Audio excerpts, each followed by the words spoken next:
해법을 찾는 토론 이슈엔 직설 시작하겠습니다. 조 바이든 민주당 후보가 대선에 당선되면서 바이든의 경제정책, 이른바 바이드노믹스가 주목받고 있습니다. 이 바이드노믹스는 친환경, 또 자유무역, 분배 이렇게 세 가지 키워드로 압축을 할 수 있을 것 같은데요. 이 바이든 시대가 우리 경제에는 어떤 영향을 미칠지 이 전문가들과 자세히 짚어보는 시간 가져보겠습니다. 숙명여대 경제학부 신세돈 명예교수, 가톨릭대 경제학부 양준석 교수, 정철진 경제평론가 나오셨습니다. 어서 오십시오. 안녕하세요. 반갑습니다. 네, 앞서서 고용 동향 얘기도 좀 해보겠습니다. 10월 고용 동향이 나왔는데 취업자 수가 지난해 같은 10월보다 42만 1,000명이 감소한 것으로 나타났습니다. 이 정도 감소폭을 봤을 때 한 6개월 만에 가장 큰 감소폭을 보였다고 하는데 일자리가 없어졌다라는 얘기니까 결국은 나중에 코로나가 만약에 종식이 됐을 때 언젠가 종식이 되면 일자리 자체가 없어지면 뭐 돌아갈 자리가 없어지는 거 아니냐는 얘기도 들지 않을까 싶거든요. 근데 이번에 42만 1,000명이 작년 9월에 비해서 줄은 거잖아요. 작년 10월에 대비해서. 10월에. 예, 1년 전보다.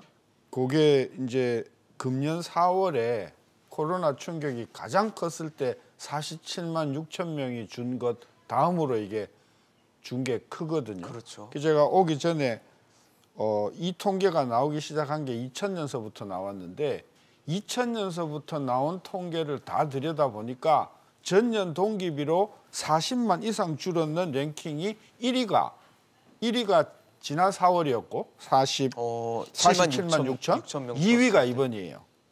그러니까 지금 42만 줄었다는 게 이게 대단한 숫자예요. 그러니까 지난 20년 동안 놓고 보면은 작년 같은 기간에 비해서 줄어든 폭 랭킹 2위고 대단한 숫자다 이게. 그래서 사실 2000년 이후에 뭐 IMF 영향도 남아 있을 시기고 2000년이면 그 다음에 2008년 금융위기도 분명히 존재했을 거고 아주 굵직굵직한 사실 경제 여파를 주는 사건들이 많았는데 그럼에도 지금 두 번째 손꼽힐 정도의 아주 큰 충격이라고 봐야겠네요. 그렇죠. 그래서 이게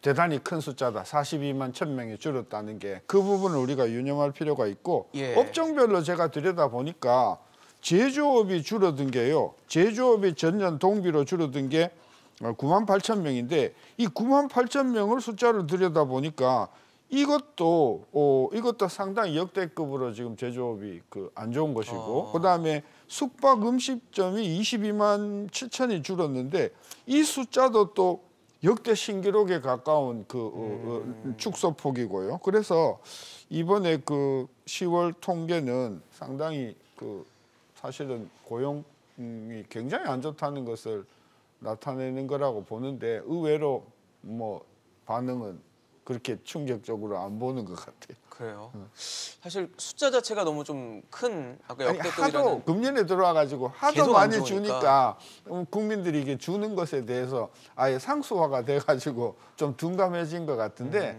우리가 분명히 기억할 것은 작년까지만 해도 취업자 수는 재작년에 비해서 계속해서 증가해 왔어요. 계속해서 증가해 왔는데 특히 작년 후반기서부터 이게 취업자 수가 뚜렷하게 줄어드는데 코로나 때문에 좀 더 크게 줄어든다는 것이 굉장히 걱정스러운 거죠. 교수님도 보시기에 어떠셨어요? 예, 저는 지금 여기에 통계를 작년 10월하고 비교하지 않고 좀 9월하고 비교했으면 조금 좀 정확한 분석이 나오지 않을까 좀 그렇게 생각했는데 아직 그걸 할 시간이 없었거든요. 네네네. 그렇지만은 그걸 본다면은 부분적으로는 작년 10월이 그래도 조금 좀 나았기 때문에 좀 큰 충격이 난 것처럼 보이는 그런 면은 조금 있는 것 같지만은 그렇지만 이게 줄어드는 게 상당히 염려된다는 건 사실입니다. 저는 이 통계가 나오면 언제든지 36시간 이상의 통계를 먼저 보거든요. 그게 그러니까 우리가 소위 생각하는 좋은 양질의 양질이니까요. 그런데 거기서 지금 이번에는 상당히 많이 이게 감소가 됐어요. 그래서 이번에 증감을 본다면은 36시간 이상에서 122만 명이 지금 일자리가 줄었다고 지금 나오고 있습니다. 그렇게 되니 그리고 지금 그걸 조금 좀 완화시켜 준 게 36시간 이상의 이하의 직업인데 그거는 다 파트타임이니까 그렇게 좋은 직업이라고 할 수가 없죠. 그렇죠. 그리고 지금 여기에 통계를 보면은 그 산업별 통계를 보면은 진짜 타격을 많이 받은 그 직업들은 그 숙박, 도매, 소매 그리고 교육 서비스 다 코로나 독감에 직접적으로 타격받는 그런 산업들이거든요. 그렇기 때문에 가장 중요한 것은 일단은 코로나 독감을 잡아야 된다. 그래야지 다른 치료들을 시작할 수가 있다는 게 다시 한번 보여지는 것 같습니다. 사실 지금 뭐 취업자 수가 줄어들고 지금 양 교수님 말씀하신 것처럼 36시간 이상을 일하는 이제 근로자가 줄었다는 거는 그만큼 근로자들의 소득이 줄었다라고도 볼 수 있을 것 같거든요. 결과적으로는. 네.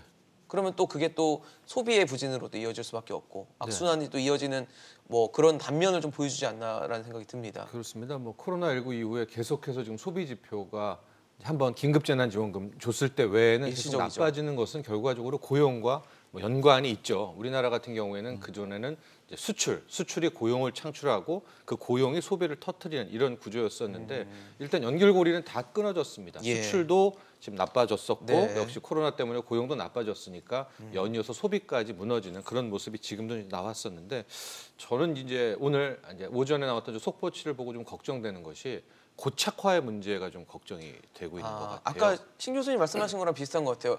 별로 충격적이지 않다고 느끼는 것 자체가 고착화의 상징일 수도 있거든요. 일단 2개월 연속 실업자 수가 100만 명이 넘었습니다. 이거를 다음 달에 빨리 끌어올리지 않으면 이게 이제 수렁처럼 계속 빠져들어갈 수가 있고 네. 또 하나 지금 연령대별로 봤더니 60대 이상은 지금 버텨냈어요. 오히려 증가를 했단 말이죠. 예. 그러니까 저 이야기는 정부가 주도하고 있는 공공 일자리, 뭐 우리 직접 근로라고 하죠. 직접 일자리는 이번에 가동이 좀 된 것 같아요. 그러니까 그동안 작년도 흐름을 보면 이 공공 근로, 공공 일자리를 통해 가지고 실은 고용 시장을 잘 막아왔거든요. 네네. 근데 지금 보면 일단은 60대 이상에서 이 고용이 늘어났음에도 불구하고 지금 뭐 막아내지를 못하고 있지 않습니까? 42만 명이 좀 넘어나고 있으니까. 그러면 결과적으로 민간에서는 고용 창출이 안 됐다라고 봐야 되는 거 아닌가요? 그렇죠. 하고 이게 완전히 이제 고착화가 돼버리지 않았느냐. 또 하나 걱정되는 게 지금 안 좋은 업종들이 숙박, 음식점, 도매, 소매인데 네네. 최근에 식당 같은 걸 가보시면은 좀 달라진 풍경이 거의 다 이 기계를 들여놔가지고 주문이라든가 맞아요. 이런 배식들을 손님들이 직접 하고요. 심지어 맛집도 그렇습니다. 퇴식도 직접 하게 만들고 네네. 거의 완전히 그 필수 인력만 두는 그런 모습이 지금 우리의 숙박, 음식점, 도소매, 교육 서비스는 이제 아이들 뭐 줌 뭐 이런 것들처럼 그렇죠. 원격 강의가 나오지 않습니까? 네네네. 그렇다면 이게 완전히 지금 산업구조 재편이 포스트 코로나로 이어진 것이 아니냐. 그렇게 된다면은 이게 코로나19가 잠잠해지더라도 다시 우리가 2019년 12월로 돌아갈 수 없는 것이 아닌가. 그런 좀 고착화에 대한 걱정들이 있습니다. 그 코로나가 본격적으로 이제 한국에 발발하기 시작한 게 3월이거든요. 그렇죠. 3월 직전에 2월까지의 대한민국의 고용의 특징이 네. 뭐냐 하면 20대, 30대, 40대, 50대는 고용이 작년에 비해서 계속 증가했어요. 코로나 직전까지는. 60대는 계속해서 늘었고 그럼 뭐 정부 60대는 정부가 계속해서 일자리 목표를 했으니까. 거기다 두니까 이건 계속 늘었어. 근데 코로나 직전까지만 해도 20대, 30대, 40대, 50대가 계속 고용 그 실적이 늘었단 말이에요. 근데 3월 달 딱 들어와서부터 3월, 4월, 5월, 6월, 7월, 8월, 9월, 10월 8개월 연속 20대, 30대, 40대, 50대 취업자 수가 전년 동비로 계속 줄고 있다는 거예요. 어떻게 보면 우리 사회의 경제를 떠받치고 있는 이제 앞으로 맡아야 될 인력들인 20, 30대와 현재 허리라고 할 수 있는 40, 50대가 다 흔들리는 상황인 거네요. 그러니까 이제 그렇죠. 그런데 이제 19년도하고 18년도의 그 장기 흐름을 보면 20대, 30대, 40대, 50대가 계속해서 취업자 수가 줄긴 줄어왔어요. 계속해서 줄어오긴 했는데 그래도 늘었단 말이지. 그런데 이제 딱 3월 달서부터는 이게 절대 숫자 자체가 마이너스로 들어갔다는 이야기거든요. 그러니까 정부는 이 부분을 심각하게 생각 안 해요. 뭐라 그러냐면 인구가 줄고 있다. 인구가 주니까 이거는 자연적인 현상이다. 이렇게 변명을 해왔어요. 근데 그 인구 주는 속도하고 취업자 수는 속도를 비교해 보면 취업자 주는 속도가 훨씬 빨라요. 그러므로 60대는 정부가 그 단기 일자리를 자꾸 만들어내어서 이게 일자리가 증가하는 것 같지만은 예. 그걸 제외하면 대한민국의 고용은 연령을 불문하고 산업을 불문하고 지금 함몰되고 있다. 저는 그런 평가를 안 할 수가 없다는 거죠. 사실은 그런 다음에 예. 저 장기 추세를 좀 지적하는 문제, 지적해야 된다면은 그렇다면은 지금 그 상당수의 저 좀 그 미숙련 노동자들이 들어가는 산업들이 이번 코로나에서 제일 타격을 받은 산업들이거든요. 그래가지고 지금 말씀하신 대로 이게 다 자동화된다, 이게 다 대체된다고 한다면은 그러면은 이게 어떤 면에서는 빈부격차를 오히려 더 심화시키고 그 다음에 저 다른 초이스가 없는 분들을 더 막론하게 만드는 그런 추세로 지금 가고 있거든요. 네네. 그렇기 때문에 이게 계속 정부가 지금 뭐 프로그램을 만들 때는 주로 이제 고령하고 그 20대 굉장히 신경을 많이 쓰는 것 같은데 그것을 이제는 좀 더 그 20대, 60대에 집중적으로 하는 것보다는 이걸 어떤 면에서는 좀 그 다양화시켜야 되지 않나 좀 그런 생각도 좀 듭니다. 사실 아까 평론가님께서 말씀해 주셨던 그 포스트 코로나 시대의 산업구조 재편을 해야 되고 할 수밖에 없는 시대의 흐름이라고 봤을 때 지금 뭐 음식점 가면 키오스크로 주문하고 이런 그러니까 직접 우리가 거기 계신 직원분들하고 대면할 일이 많이 없어진 환경 자체가 앞으로도 유지가 된다고 봤을 때 그러면 고용시장은 계속 악화되게 방치할 수 있는 건 아니잖아요. 방치해야 되는 건 아니잖아요. 그렇습니다. 뭔가 해답을 내놔야지 예, 그래서 고용을 늘리든지 할 거 아니에요. 네, 지금 대책을 이 코로나19가 잠잠해지면 다시 돌아가겠지라고 아마 생각한다면 큰 오산 같습니다. 그러니까 즉 숙박 도소매 또 숙박업 서비스, 식음료, 도소매, 그렇죠. 교육 서비스는 코로나19가 잠잠해진다 하더라도 그분들 못 들어갈 것 같아요. 그러니까요. 굉장한 자동화가 지금 나왔었고 키오스크 문화 일단은 다시 그 아르바이트라든가 들어갈 자리가 없죠. 없습니다. 네. 하고 이제 원격 시대, 원격 비즈니스가 열리면 원격 교육, 뭐 심지어 원격 금융은 나왔죠 벌써. 원격 그렇죠. 의료가 된다면 지금 여기에서 다시 고용을 이전 될 거야, 코로나만 잡히면 될 거야라는 것은 굉장히 좀 많이 한 생각일 것 같고요. 빠르게 그럼 새로운 산업에서 그러니까 포스트 코로나에 대한 그 산업에서 일자리를 만들 준비를 지금 하지 않으면 뭐 어제 굉장히 반가운 소식이 있었죠. 화이자의 백신이라든가 이제 네네. 뭐 시대는 이제 코로나19를 좀 잡으려고 가고 있는데 막상 잡히고 났는데도 왜 고용이 안 살지? 왜 일자리가 줄지? 뭐 이런 생각을 가질 수밖에 없을 것 같아요. 이미 현장에서 바뀌고 있는데 그러니까요. 이런 것들을 꼭 염두해야 될 것 같습니다. 이게 코로나 독감의 오직 문제가 네. 아니라 우리가 또 최저임금을 그렇게 많이 높여놨고 그 다음에 또 52시간 그 규제 같은 걸 많이 해놨으니까 이게 코로나 독감의 오직 코로나 독감 때문이다. 그렇게 해서 자동화가 이루어진다. 그거는 실수일 것 같습니다.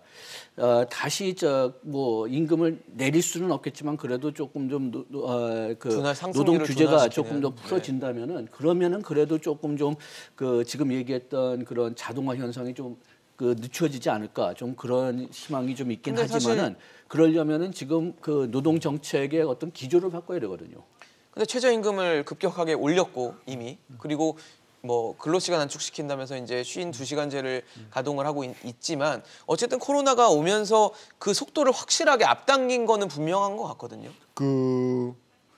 이 정부가 계속해서 그 고용 통계의 그 구조적인 악화를 변명해온 게 두 가지가 있어요. 네. 첫째가 그 숫자가 노인 중심으로 계속해서 늘어나왔었다는 거죠. 작년까지만 해도. 그렇죠. 특히 60세 이상이 많이 늘었다. 60세 이상은 일자리가 아니냐 뭐 이런 식으로 되게 강변을 많이 했었어요. 두 번째가 뭐냐면 상용 근로자 봐라. 상용 근로자가 계속해서 40만 이렇게 늘어왔다고 주장해왔어요. 한번 보세요. 9월 달에 상용 근로자가요. 전년 동비로 9만 6천 명으로 늘었고요. 이번 달에는 14,000 늘었어요. 네네. 요게요. 3월, 4월, 5월만 해도 35만, 40만 늘던 항목이에요. 이게 9월, 10월에 들어와 가지고 만대로 줄었고요. 분명히 10월, 11월, 12월 내년 초로 가면 상용 근로자마저도 마이너스로 돌 것이다. 그다음에 두 번째로 정부가 맨날 강변해왔는 게 봐라 자영업자 숫자가 늘지 않냐. 그리고 한동안은 고용은 있는 자영업자가 늘었다고 되게 자랑했죠. 네네. 이게 지금 뭐 고용 있는 자영업자가 마이너스로 돈 게 지금 벌써 몇 달이 됐고요. 예. 그 자영업자 숫자 자체가 비임금 근로자 자체가 벌써 지금 10만 대 넘어가서 유지한 게 지금 벌써 6개월 이상이거든요. 그런 면에서 상용 근로자가 40만 늘던 게 단자리로 늘고 있다. 14,000으로 늘고 있다. 이건 한국의 고용시장이 근본적으로 붕괴되고 있다는 신호예요. 그럼에도 불구하고 계속해서 이것을 외면을 해왔는데 상용 근로자가 한번 망가지기 시작하면요. 이거는요. 가게가 문 닫는다는 이야기고 공장이 문 닫는다는 이야기고요. 그 코로나 전서부터도 문 닫을 이유가 많았어요. 최저임금, 뭐 근로시간, 그다음에 노동법 또 뭐 개정한다 그러죠. 뭐 이런 도대체 한국에서는 사업을 못하겠다 이렇게 생각을 해왔었는데 코로나까지 하니까 오케이 이번 내가 임대 계약만 끝나면 난 접을 거야. 이래서 이게 조금 더 뒤로 미뤄진 것이기 때문에 저는 이런 어떤 그 상용 근로자의 감소 내지는 근로자 취업자 감소는 이게 그걸 히스테레시스라 그러죠. 이력 효과. 그러니까 네네. 뒤로 그냥 계속해서 밀려서, 나타나는 네. 효과 때문에 정부는 이 문제에 대해서 정말 그동안 일자리 책임을 졌었던 책임 부서장들은 전부 책임지고요. 대통령 사과해야 된다고 생각합니다. 사실 지금 괜찮다 할 시점은 좀 아니라는 생각이 좀 드는 게 코로나 때문에 워낙 지금 뭐 글로벌 밸류체인 자체가 무너져 있고 그로 인해서 국가적인 아까 뭐 평론가님 말씀하신 수출, 고용, 소비로 이어지는 그 루트 자체도 지금 망가진 상태이기 때문에 고용이 과연 회복이 될 수 있을까? 그리고 회복이라는 게 과연 어느 정도 수준의 회복까지 갈 수 있는 건지도 정부가 좀 로드맵을 내놓고 어떤 방안을 내놔야 되는 시점이 아닌가라는 생각이 좀 드는데요. 어떻게 보십니까? 이게 좀 상당히 어려워지는 게 지금 이번 여름에 OECD 보고서에서도 나왔지만은 우리나라의 노동이 굉장히 많이 좀 미숙련 노동자 저임금 쪽에 좀 집중돼 있었단 말이에요. 그런데 그런 직장들이 이제 없어진다면은 그러면 이분들이 다 어떻게 가느냐?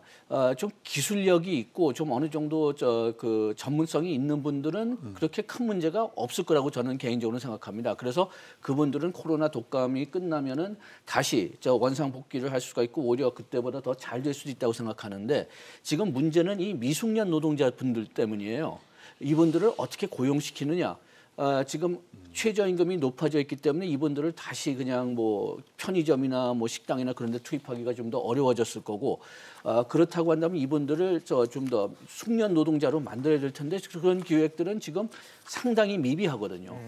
그렇기 때문에 지금 단기적으로는 이분들한테 뭐 60대 분들처럼 뭐 어떤 정부가 직장을 만들어준다고 해도 그래도 이거는 장기적인 답이 될 수가 없죠. 근데 또 안타까운 부분 중 하나가 구직을 아예 단념하신 구직 단념자로 저희가 분류하는 인원도 지금 61만 7천 명으로 기록이 됐다고 합니다. 그리고 또 비경제활동이라고 또 하잖아요. 비경제활동 중에서 또 쉬었음 인구도 235만 9천 명이에요. 그러니까 쉬고 아예 구직 자체, 일자리를 찾는 것 자체를 아예 포기해버리신 분들이 이렇게 많다는 거는 그만큼 지쳤다는 얘기겠죠. 사실 지치고 실제로 뛰어봤는데 안 되고 뭐 여러 가지 벽에 부딪히다 보니까 이런 상황이 벌어졌을 텐데 이분들을 빨리 경제활동 인구로 빨리 들어오게 하는 것도 굉장히 중요할 거 아니에요. 네, 근데 그것이 산업구조 재편, 일자리 구조 재편과 같이 가야지 그렇죠. 맞다라는 것이죠. 지금 구직 단념하고 쉬었음 하는 것은 현재로서는 코로나19 때문 아니겠습니까? 예. 그런데 산업이라는 것이 참 묘하게 살아있는 뭐 생명체라서 이게 코로나19가 해결되면 다시 그때 그 자리에서 또 고용이 나오질 않습니다. 이미 산업은 이미 포스트 코로나19를 염두에 두고 모습을 바뀌어가고 있거든요. 그러니까 저 인력들이 다시 그 자리로 돌아갈 수는 없을 가능성이 높고 더 중요한 것은 우리가 금융 쪽만 봐도 고소득, 뭐 교육도 높은 뭐 이런 분들이 상대적으로 전문 일자리가 있다라고 하죠. 이것도 바뀝니다. 이것도 원격 금융 들어오고 이제 빠른 핀테크 시대로 넘어가 버리면 심지어 여기에서도 어마어마한 이제 실직 문제, 고용 문제가 그러니까 전 분야에서 다 발생을 하거든요. 그러니까 지금 일자리의 담당자들이 할 문제는 사람 숫자가 아니라 포스트 코로나에 대한 산업이 바뀔 텐데 거기에서 지금 어떤 일자리, 그 일자리에서 일할 사람들에 대한 교육, 이 큰 그림을 빨리 그려놓고 지금 가동시키지 않으면 뭐 백신 나오고 치료제 나오고 딱 세상은 이제 근데 정신 차렸는데 우리는 계속해서 아직도 고용은 옛날 걸 하고 못 있는 회복되는 이런 역설적인 상황을 맞이할 수 있었다는 거죠. 사실 이렇게 고용 시장을 빨리 고용 문제를 해결하는 게 우리의 큰 숙제고 그게 코로나19로 인한 경제의 여파가 미친 영향이라고도 볼 수 있을 것 같은데 그만큼 경제 변화 그리고 어떻게 앞으로 세계 경제가 돌아가는지에 굉장히 기민하게 반응을 해야 되는 시점이 아닌가라는 생각이 듭니다. 근데 지금 뭐 미국에서 대선이 거의 마무리 국면에 들어가면서 바이든 당선인으로 지금 이제 바뀌는 체제에 있잖아요. 근데 바이든 당선인에 그래서 경제의 어떤 생각과 정책이 어떻게 될지도 굉장히 중요한 시점이라고 생각이 되는데 일단은 취임 이후에 가장 먼저 얘기했던 것 중에 하나가 그 파리 기후변화 협약에 뭐 다시 가입하겠다라고 했는데 이게 그러면 우리한테는 어떤 영향, 뭐 긍정적으로 영향을 주는 건지 아니면 뭐 굉장히 복합적으로 좀 해석을 해야 될지 그것도 좀 해석을 좀 해주시면 좋을 것 같아요. 일단 전체적으로 보면 파리 기후 협약에 가입을 미국이 하고 이게 다시 활발하게 재가동을 하고 그러면 기업 활동으로서는 별로 단기적으로 보면 플러스 되는 요인은 별로 없죠. 여러 가지로 규제를 하게 되고 탄소 배출을 억제하게 되고 그렇게 되면 기업의 부담이 커지는 것이죠. 그래서 트럼프가 반대했던 거거든요. 탈퇴하고 막 네. 그랬죠. 따라서 이것을 가입을 한다고 했을 때 한국 경제나 세계 경제에 단기적으로는 분명히 이건 마이너스 요인이 있다고 봐야 된다. 장기적으로는요? 장기적으로는 이제 기업들이 그런 어떤 탄소를 더 이상 못 쓰니까 에너지라든지 또는 뭐 여러 가지 에너지 효율성 있는 어떤 그런 그 뭐 엔진이라든지 이렇게 이제 전환을 하는데 성공을 하게 되면 그런 분야에서 뭐 전기라든지 또는 뭐 기타 신재생 에너지 쪽에서 돌파구가 마련되어지는 에 따라서 그쪽 경제가 살아나지만 그게 살아난다 하더라도 전통 산업이 쪼그라드는 거니까 네. 그걸 다 합해서 플러스가 될지는 전 좀 두고 봐야 돼요.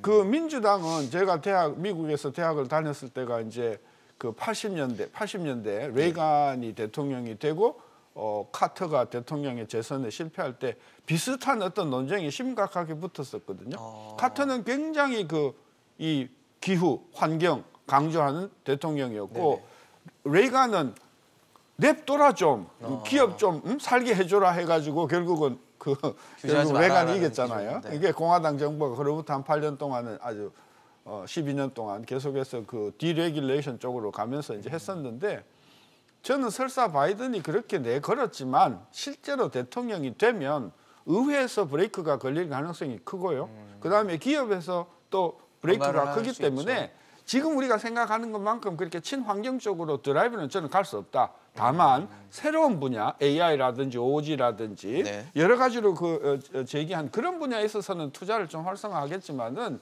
당장 뭐 탄소의 배출을 뭐 억제하는 행동으로 들어가기는 저는 쉽지 않다. 정치적인 여건이 그래 봐서 너무 그 친환경 문제 또는 그 환경 에너지 쪽에 그 새로운 돌파구가 마련될 거라고 저는 기대하는 것은 좀 섣부르지 않는가 싶어요. 근데 사실 우리 뭐 문재인 정부에서도 지금 또 추진하는 것 중에 하나가 한국판 뉴딜이 있고 그 안에 또 뭐 그린 뉴딜이라고 넣어놓은 게 있잖아요. 그럼 이게 뭐 바이드노믹스의 그런 친환경적인 기조와 맞물려서 뭐 시너지를 낼 수가 있을까요? 어떻게 보십니까? 그 산업들은 좀 유리할 수가 있겠죠. 산업들은. 거기 포함된 산업들은. 포함된 산업들은요. 그렇지만 지금 신 교수님이 말씀하신 대로 이게 전체적으로 플러스 마이너스가 되느냐 그거는 좀 기다려 봐야 되겠는데 다만 지금 말씀하신 대로 지금 친환경으로 지금 나갔지만은 얼만큼 친환경으로 나갈지는 좀 의문점이 좀 많긴 합니다. 첫째는 공화당이 반대할 가능성이 커요. 상원에서 만약 공화당이 과반수를 계속 유지한다면은 그러면은 그 상원은 계속 트럼프의 눈치를 볼 거고 그다음에 트럼프가 계속 강력하게 그 기존 석유나 석탄을 계속 사용하자고 할 거기 때문에 그렇기 때문에 거기서 좀 통과가 되지 않을 가능성이 있고 그다음에 민주당 내에서도 지금 마찰이 있습니다. 우리가 지금 그린 뉴딜이라고 하는데 원래 이 그린 뉴딜 아이디어가 민주당에서 나온 건데 민주당의 좀 민주당 안에서 생각하기로는 좀 과격한 진보파에서 낸 거예요. 그래가지고선 바이든 후보가 그 측에서 도움도 얻어야 되지만 또 저 중간층에 있는 그런 민주당의 또 도움을 받아야 하기 때문에 이 친환경 프로그램은 그 그린 뉴딜을 상당히 많이 완화한 프로그램입니다. 그래가지고 지금 이 바이든 당선자는 그 사이를 어떻게 꿰뚫어야 돼요.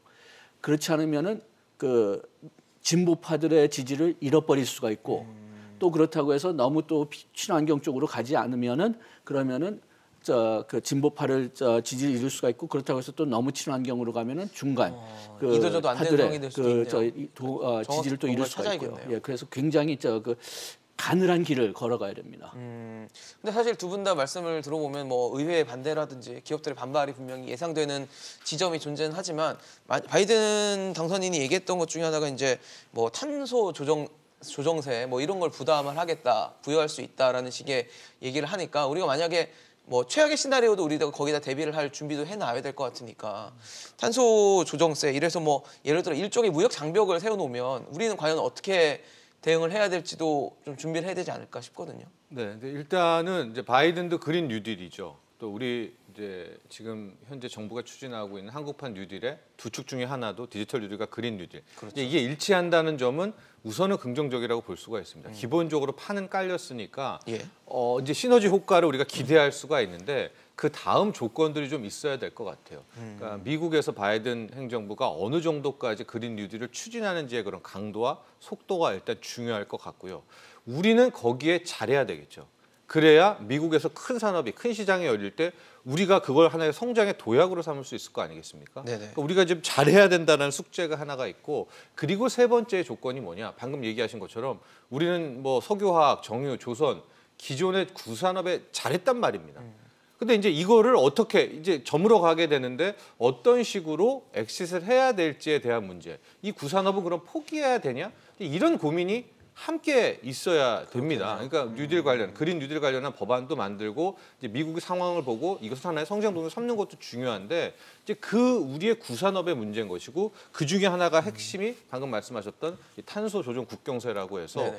앞으로 이제 여기에 대해서 관세 부과되고 이산화 매출하게 되면 안 그래도 우리가 앞서 고용 얘기했는데 이 구산업은 또 여기도 또 힘들어지는 그렇죠. 거 아니겠습니까? 힘겨워질 수 있죠. 그러니까 이 문제도 맨 위에 컨트롤 타워에서 홍남기 경제부총리 지시하에 네. 같이 조절을 해 나가야 되거든요. 그린 뉴딜에서는 우리도 수익도 없고 성장도 없고 저물어가는 구산업은 어떻게 편하게 탈출해야 되는 이런 이제 작전도 짜야 되는 것이고 네. 그 아까 우리 양 교수님도 얘기했지만은 바이든 또 신선 교수님도 얘기했지만 바이든 노믹스가 뭐 친환경 그린 뉴딜이라고 한다라고 얘기는 했지만 또 분배라고 얘기는 했지만 그 큰 미국이 분배만 해서 끝나지는 않겠죠. 분명히 어떤 성장 동력을 찾을 거란 말이죠. 네네. 그러니까 우리도 좀 보다가 같이 거기를 가야지. 이게 분배라고 해가지고 막 그냥 우리는 막 정말 친환경으로 했는데 막상 바이든 노믹스의 그린 뉴딜은 이게 교묘하게 섞여 있는, 친화에 같이 섞여 있다라고 하면 우리가 약간 방향을 틀어버리는 거 아니겠습니까? 그러니까 조금 더 전 적어도 이 바이든 행정부의 재무장관 정도, 그러니까 내가 구성까지 되는 것은 확인하고 이제 좀 우리가 같이 따라가는 것이 더 현명하지 않느냐. 먼저 또 앞서가서는 안 된다. 이런 말씀 드립니다. 우리가 아까 제가 그 옛날에 카터 대통령 네네. 때를 지적을 했는데 민주당은 굉장히 그 선거에 있어서는 이념적이에요. 깨끗한 환경, 경제 성장보다도 인권 주장을 하거든요. 굉장히 신선하죠. 근데 그렇게 해서 대통령이 되면 내놓는 정책이라 하는 것은 오만 어떤 그런 이게 방해를 많이 받는 거예요. 이번에 바이든의 선거에서 굉장히 그 혼란을 일으켰던 게 뭐냐면요, 프래킹이라는 거예요. 프래킹이 뭐냐 하면 셰일에서 이걸 시추할 때 강력한 그 압축 공기를 넣어가지고 씻어가지고 하는 방법이잖아요. 네네네. 이게 환경에 어마어마한 장애 요인이 되어가지고 이 부분에 대해서 어떻게 생각을 하는가, 프래킹 하는 것에 대해서 이 바이든이 굉장히 오락가락했어요.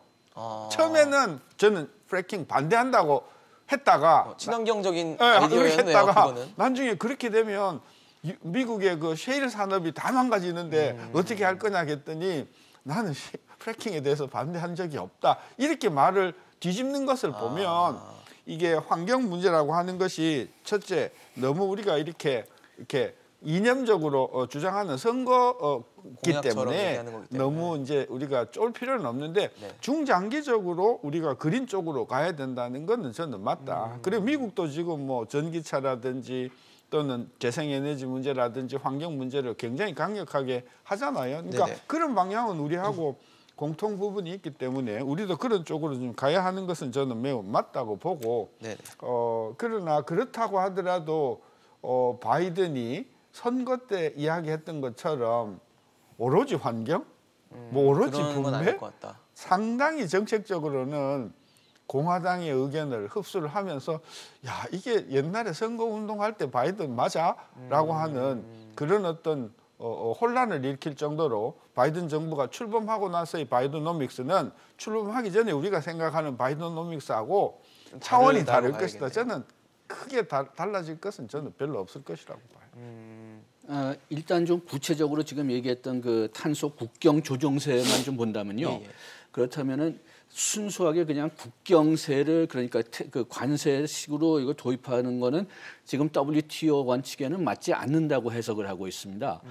물론 미국이 바이든 대통령이 들어오면 얼만큼 WTO를 따를 거냐 그것도 일단은 기다려서 봐야 되겠지만은 예. 그렇다면은 미국이 외국한테 부과하는 만큼 국내에서도 어떤 그 환경 조건들, 친환경 조건들을 부과해야 된다는 것을 보여야지만 이게 무차별 원칙이 적용되거든요. 네. 그런데 가장 쉽게 그걸 해결할 수 있는 방법은 국내 탄소세를 같이 때리는 거예요. 그래서 우리 부가가치 유럽의 부가가치세나 우리나라 그 부가가치세 같이 그 국내에서도 탄소세를 때리면은 그러면은 외국에서 수입하는 물품은 탄소세를 부과하지 않으면은 불공평하다. 그래가지고선 이제 관세식으로 이제 조정세를 부과할 수가 있는데 예. 지금 제가 봤을 때는 미국 내에서 탄소세를 부과할 가능성은 없다고 봅니다. 아, 가능성이 없다고 예. 보세요? 그렇게 되니까 탄소세를 부과하지 않으면은 WTO를 어기면서까지 조정 관세를 매길 거냐? 리스크가 좀 크다고 예. 보시는 거네요. 그래가지고선 제 개인적인 생각으로는 일단 국경 조정세를 지금 당장 염려할 필요는 별로 없다고 생각하는데 만약 미국이 강화된 어떤 그 탄소 조절 정책, 특히 탄소세를 도입한다면은 그때서는 좀 심각하게 걱정을 해야 되겠죠. 근데 사실 탄소세를 뭐 말씀하신 대로 지금 당장은 아니더라도 부과를 한다면 그런 것들이 기업에는 상당한 부담이잖아요. 뭐 이 관세를 내든지 아니면 뭐 수출할 수 있는 품목을 줄이든지 아니면 이 탄소를 줄이기 위한 뭔가 장치를 설비를 투자를 해야 되는 뭐 그런 상황이 오면은 결국은 기업은 부담을 떠안을 수밖에 없는 상황을 맞게 될 텐데 이거를 뭐 막연하게 지금은 아니니까라고 두기에는 기업들은 또 준비할 만한 시간이 더 필요할 거 아니에요. 네, 그래서 이제 WTO 총장이 누가 되는지도 같이 봐야 되겠고요. 그렇겠네요. 정말 바이든 행정부가 이 탄소 국경 조정세를 밀어붙이는지 그러면 뭐 우리 뭐 독일, 중국, 일본 다 빨간불이 들어오겠죠. 그러니까 그렇죠. 이게 지금 빨리 의중을 좀 누가 이거는 우리가 지금 여기서 예단할 수가 없죠. 그러니까 빨리 지금 바이든 행정부와 좀 친한 사람들을 좀 보내가지고 네. 이게 이제 미국식 로비법입니다. 그쪽 돌아가는 상황을 빨리 좀 파악을 해야 되고 제가 계속 말씀드리지만 지금 내각에 적어도 이 로드맵 정도는 우리도 A안, B안, C안 정도를 놓고 좀 봐야 될 것 같아요. 그런 대비들이 좀 필요하지 않나 이렇게 바라보고 있고 계속 말씀드리지만 그린 뉴딜이 우리와 또 미국이 겹친다는 것은 정말로 큰 잠재력과 성장 가능성을 얻은 것이고요. 우리도 가려는데 현재 패권 국가인 미국도 가려고 한다. 이건 상당한 기회죠. 그러니까 거기서도 잘해야 되고 계속 말씀드리지만 저물어 가고 있는 구산업을 어떻게 연착륙시키느냐. 두 가지를 같이 가야죠. 이쪽만 가다가는 여기는 그러면은 어떡합니까? 탄소세 맞고 경쟁력 떨어지고 그냥 무너져 버리면은 이것도 우리나라 산업 아니겠습니까? 이 정말 이 조망을 하는 이 지위가 굉장히 필요할 것 같습니다. 이제 그런 관점에서 저는 한국의 통상 정책이 미국도 지금 그린 뉴딜 하면서 네네. 그 내용을 들여다보면 환경 부분, 그다음에 에너지 부분, 네. AI 자동차 부분 이런 쪽으로 가고 있잖아요. 그렇죠. 우리의 그린 뉴딜도 보면 사실은 핵심이 저탄소 분산형 에너지라고 해서 그쪽에 있거든요. 그렇죠. 같은 방향이죠. 그러면 미국하고 한국 기업의 그 협조 공조가 굉장히 중요해요. 따라서 우리도 이게 그린 뉴딜을 한국판 그린 뉴딜이라고 이렇게 범위를 조일 것이 아니라 미국도 그린 뉴딜 가니 그러면 미국의 정책하고 우리의 기업하고 같이 갈 수 있도록 통상 분위기를 투자라든지 또는 협력이라든지 이런 것을 대폭 확장하는 쪽으로 쉽게 이야기하면 한국 문재인 정부의 경제 정책이 통상 정책이 친미로 가야 된다. 확실하게 이번에 그린 뉴딜을 통해서 미국하고 손잡고 우리가 말을 같이 올라탄다. 그래서 또 바이든도 한국의 경제 업적이나 이런 부분에 대해서 굉장히 높이 평가하고 있지 않습니까? 그런 관점에서 그동안의 친중국적인 어떤 그런 색채에서 친미적인 정책으로 선회하는 그런 어떤 과감한 방향 전환이 저는 필요하다고 보는 거죠. 사실 우리가 지금 뭐 지난 한 몇 년간 미중 사이에 껴서 뭐 이러지도 못하고 저러지도 못한 상황에서 굉장히 뭐 균형을 잘 잡으려고 노력을 해왔던 부분이 분명히 존재를 하는데 만약에 친미로 간다면 또 중국의 저항을 받게 될 수도 있을 거 아닙니까? 뭐 다 데리고 살 수는 없잖아요. 그렇죠. 근데 지금까지 다 데리고 살고 싶어 했던 거 아닌가라는 그러니까 생각이 중국의 들거든요. 의존은요 이미 한 20년 전만 해도 우리나라 무역이 너무 미국의 중심이 됐다 해가지고 이거 우리 개선해야 된다 해가지고 한 20년 노력하다 보니까 이제는 또 중국에 너무 많은 게 얽매여 있어요. 그거는 우리한테도 별로 안 좋은 거거든요. 이념을 떠나서. 따라서 우리가 지금 그 미국도 글로 가고 또 그 가는 부분이 다 4차 산업이라든지 신산업이라든지 새로운 부분하고 네, 결부가 AI, 되니까 5G, 네.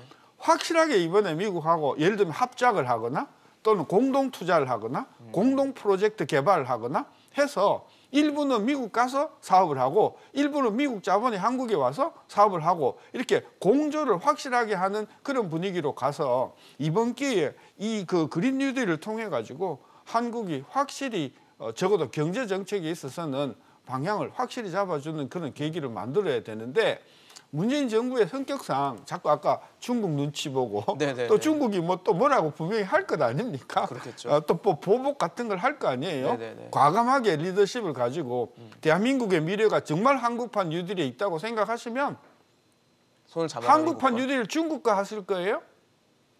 아니잖아요. 방향이 같은 미국의 손을 잡아야 그렇죠. 된다는 저는 말씀이시죠. 그런 면에서 한국이 확실하게 이렇게 방향을 잡아주는 것은 바이든하고도 관계가 좋지만은 지금 트럼프의 정부에 있던 사람들하고도 관계가 좋은 거잖아요.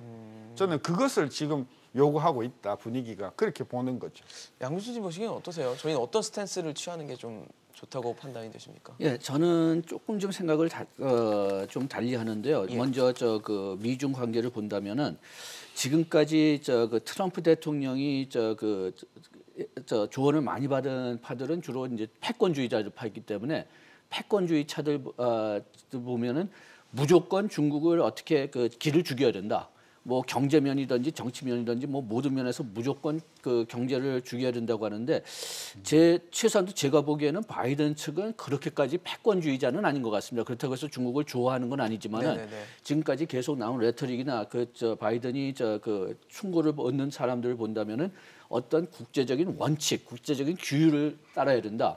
만약 그런 입장을 가진 분들이 이제 그 바이든 정부에 많이 들어온다면은 그러면은 뭐 패권주의자라고 만약 그 중국하고 된다면은 아까 얘기했지만 무조건 중국을 죽여야 된다고 하지만은 원칙주의자라고 한다면은 그러면 중국도 그럼 우리 국제 원칙 이렇게 지키겠다. 그렇게 나오면 어느 정도 합의가 될 가능성이 좀 있다고 봅니다. 만약 그렇게 된다면은 우리나라가 계속 좀 사이에 그냥 나갈 수 있는 그 틈이 좀 살아나는 거죠. 그래서 좀 그런 거를 좀 바라보곤 있지만은 그렇지만은 그래도 그 미중 관계가 완전히 회복되지 않을 거라는 것은 뭐 사실인 것 같습니다. 민주당에서도 지금 중국에 대해서 너무나 뭐 패권주의자라고 약간 뭐 이유는 다르지만은 그래도 경계를 굉장히 많이 하고 있는 건 사실이니까요. 예. 그 다음에 또 좀 더 큰 측면에서 본다면은 아까 정월진 그 평론가님한 정철진 평론가님. 네. 죄송합니다. 우리나라 산업들의 어떤 엑셋 스트래티지를 봐야 된다고 하는데 네네. 엑셋 스트래티지를 본다면은 지금 있는 기존 기업들을 다 살린다는 이야기는 아니고 거기에 있는 산업, 거기에 있는 노동자들과 전문가들을 살려야 된다는 뜻으로 바라본다면은 우리나라가 좀 대폭 경제 개혁이 계속 필요하다는 건 사실입니다. 지금 가장 이 그린 뉴딜이 나오면은 가장 큰 수혜자가 될 것은 아마 테슬라가 될 것 같은데 예. 10년 전에 테슬라는 기업이 없었고 그 다음에 우리나라 현대든지 뭐 GM 같은데 본다면은 어떤 면에서는 전기차 같은 거 들어가는데 굉장히 좀 느렸어요. 왜냐 자기네들이 지금 기존 석유차를 휘발유차를 아직도 만들고 있기 때문에 그렇죠. 전기차가 너무 성공하면은 자기네들한테 또 피해가 올 수가 있거든요. 그런 면에서 좀 상당히 좀 그쪽에 진출하는 게 소극적이었지만 테슬라 같은 기업들은 새 기업이면서 전기차에만 집중하기 때문에 그렇기 때문에 탁 치고 나갈 수가 있던 거죠. 그런데 지금 우리나라에서 계속 그 기존 그 대기업들을 살려야 된다, 뭐 기존 산업들을 보호해야 된다는 식으로 정책이 나간다면은 그러면 진짜 이렇게 뭐 새로운 그린 산업을 우리가 근본적으로 나가야 된다면 이렇게 치고 나갈 기업이 생길 수가 있을까? 그렇기 때문에 거기에 대해서 뭐 창업이나 뭐 어떤 새로운 분야나 거기에 대한 그 활동을 허용할 수 있는 그런 경제 분위기를 만들어줘야죠. 평론가님 보시기에 어떠세요? 미중 사이에서 우리 뭐 항상 난처한 입장이 있었거든요. 그렇죠. 그래서 저는 먼저 좀 확인해야 될 게 지금 이제 우리나라 언론들 이렇게 보면 바이든이 이제 친중이다 이제 이런 건데 막상 또 이 미국 전문가 분들이나 정치 외교 전략가들을 물어보면 바이든이 친중이라는 거에 대한 뭐 근거는 없다. 그러니까 즉 바이든 시대가 오더라도 미국의 중국에 대한 압박은 이어질 수밖에 것이다. 없다. 왜냐하면 그건 패권 싸움이기 때문에 공화당 민주당의 문제가 아니라 계속해서 중국을 압박할 텐데 강도의 문제겠죠. 뭐 그렇습니다. 트럼프 대통령과의 그러니까, 어떤 변화가 좀 예, 있을지. 어떤 방식으로 중국을 압박할까 이것을 보고 우리가 이제 의사결정을 해야 될 것 같은데요. 저는 바이든 시대에서 중국 압박은 금융일 것 같아요. 금융이요. 예, 공교롭게도 지금 트럼프 시대 때 중국의 주식시장이라든가 채권 시장이나 금융시장을 다 오픈해 놨거든요. 공격은 못하고 끝을 이제 맺게 되는데 분명히 아마 이제 달러를 가지고 치고 들어가는 옛날의 전략을 또 할 겁니다. 네. 근데 그때 과연 우리가 뭐 이 편 저 편을 드는 게 아니라 우리가 수익을 올리는 쪽으로 가야죠. 그러니까 우리도 같이 치고 들어가서 그것을 뭐 먹어야 될지 말아야. 그러니까 과연 중국에 대한 부분을 어떻게 공략을 할 건가? 트럼프처럼 막 때려잡고 네. 이러시기냐? 아니면 우회적으로 들어가서 뭐 숨통을 조이는 이런 전략의 거에 맞춰서 우리도 그것을 택해야 되지 않을까라고 보고. 특히 친환경, 친산업 쪽으로 좀 보면은 저는 셰일가스를 어떻게 할 건가가 아주 구체적으로 보면 진짜 중요할 것 같아요. 즉 뭐냐면 제가 바이든이라면요. 예. 하고 그린 뉴딜로 간다라고 하면 저는 셰일가스는 포기하는 게 맞습니다. 왜냐하면 우리가 오해하는 것 중에 하나가 전기차 시대가 언제 오냐, 고유가 시대에 오냐, 저유가 시대에 오냐, 기름값이 비쌀 때 옵니다. 그래야 사람들이 나 이게 내 연초 못하겠네라고 전기차로 가야겠다. 전기차 자유주행에서 살 거 아니겠습니까? 그런데 지금 쉐일을 개발하면 미국에서만 거의 뭐 400년 쓸 수 있어요. 하고 뭐 200년 쓸 수 있는 게 있는데 유가가 오르겠습니까? 계속 페트롤당 $30, $40면은 다 경유차 타고 다니지 누가 전기차를 바꾸겠어요. 그렇기 때문에 과연 이 쉐일 부분, 아까 신세동 교수님도 얘기했지만 그 프래클링에 대해서 네. 과연 안 한다고 수압파쇄법 안 한다고 했다가 또 막판에는 또 뺐어요. 수압파쇄법은 이제 뭐 지지도 아니고 묘하게 또 아주 해놨거든요. 입장을 애매하게. 애매하게. 네. 근데 당선과 함께 환경을 위해서 수압파쇄는 안 된다. 그럼 그때부터 쉐일은 멈추겠죠. 유가가 급등하게 될 겁니다. 그런데 그게 실은 상당히 유리한 게 인플레가 터지면서 경기의 이제 회복을 가시화시킬 수가 있고 자신이 원하는 그린 뉴딜, 전기차로도 갈 수 있고, 그러니까 그런 것들을 좀 우리가 조금만 더 통찰하면서 기다리고 대응하는 것이 맞지 않나 이렇게 그럼 봅니다. 결과적으로 바이든 행정부 때 뭐 시기는 알 수 없겠지만 언젠가는 유가가 급등해서 그런 식의 쉐일에 대한 입장을 정하겠죠. 그렇겠죠. 예, 그럼 올 수도 있다는 얘기네요. 그렇죠? 그렇습니다. 예. 현재로서는. 예, 앞으로 어떤 입장이 나올지 모르지만. 그렇습니다. 예. 교수님 보시기는 어떠세요? 뭐 유가의 변화에 대해서 지금 예측을 좀 해주셨는데 바이든의 정책과 맞물려서. 한 가지 이제 미국은 연방 국가잖아요. 그렇죠. 대통령이 뭐라고 하더라도 주에 주가 다, 어떻게 네. 나오느냐에 따라서 거의 사실은 금융이나 환율이나 이런 부분을 제외한 통상 이런 문제를 제외한 산업으로 들어가면 거의 주가 주도력을 가지고 있다고 우리가 봐야 되거든요. 그러니까 트럼프가 아무리 떠들어도 조지아는 반대할 수가 있어요. 주마다 법도 다르고 다 다르니까 체계가 그걸 다르니까. 우리가 이해하고 보면 캘리포니아가 지금 2030년인가까지 이제 완전히 그냥 휘발유차를 없애버리겠다 이렇게 선언을 했어요. 그러니까 캘리포니아 같은 경우는 굉장히 그 환경에 민감한 주잖아요. 그렇네요. 그러니까 결국은 대세는 휘발유 값에 관계없이 저는 전기차로 간다. 미국 전체가 저는 장기적으로 다 전기차로 간다고 저는 봐요.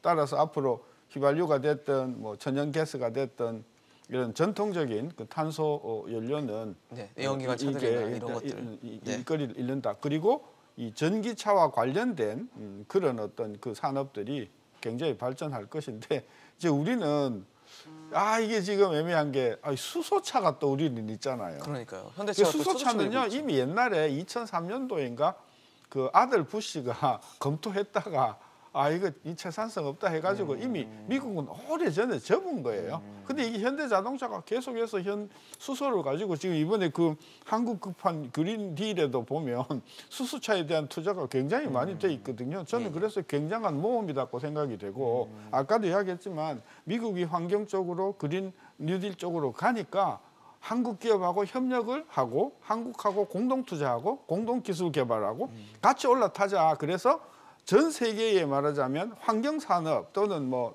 그런 어떤 에너지 산업의 주도권을 갖는 것을 전 한국이 서둘러야 되고 이 부분에 있어서는 일본보다는 몇 발짝 가깝게 우리가 저는 선수를 쳐야 된다. 저는 그래서 제가 만약에 문재인 대통령이라 하면 좀 바이든의 강경화를 보낼 게 아니라 전 산업자원부 장관이나 차관을 보내서 너희들이 생각하는 그린 뉴딜하고 우리가 생각하는 그린 뉴딜이 맞는 부분이 있으니 과감하게 우리 공동 투자를 하자. 이런 쪽으로 해야지 계속 가서 말이죠. 폼페이오만 만나고 말이죠. 폼페이오가 만나고 나서 나 그런 이야기를 했는 것 같은데 우리는 제2기를 준비하고 있다. 어제 그 발표가 어제 미국에 대서특별히 됐거든요.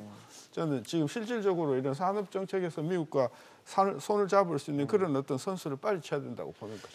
글쎄요, 저는 조금 좀 생각을 달리하는 게 지금 이렇게 그 공동 투자하는 거는 정부가 원래 하는 게 아니거든요. 그리고 미국 정부에 가봤어도 미국 정부에서 공동 투자할 수 있는 면은 굉장히 제한됐을 것 같아요. 공동 R&D 같은 건 할 수 있을지 몰라도 그래도 공동 어떤 투자 프로젝트 같은 거는 사업을 같이 하는 건. 그 미국 경제는 정부는 그렇게 그 정부에 직접적으로 개입하지 않으니까 그러니까 우리 기업 총수들이 가야 됩니다.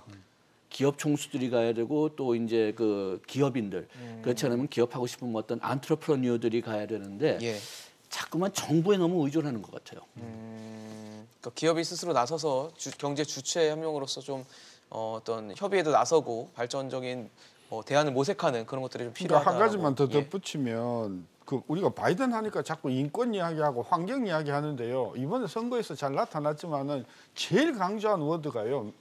제조업이에요.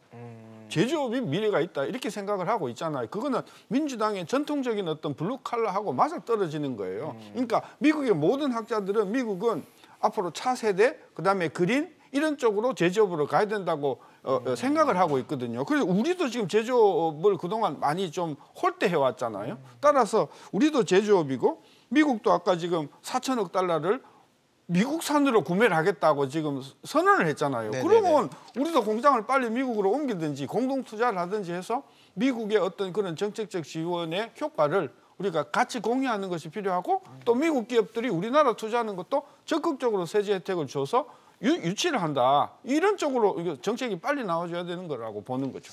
네, 지금 바이든 행정부가 본격적으로 출범한 시기는 아니기 때문에 과연 어떤 기조와 정책을 갖고 시작할지 우리가 좀 기민하게 좀 빨리 판단을 해서 결정할 수 있는 그런 자세가 필요하지 않을까 싶습니다. 오늘 신세동 교수, 양준석 교수, 정철진 평론가와 함께했습니다. 고맙습니다.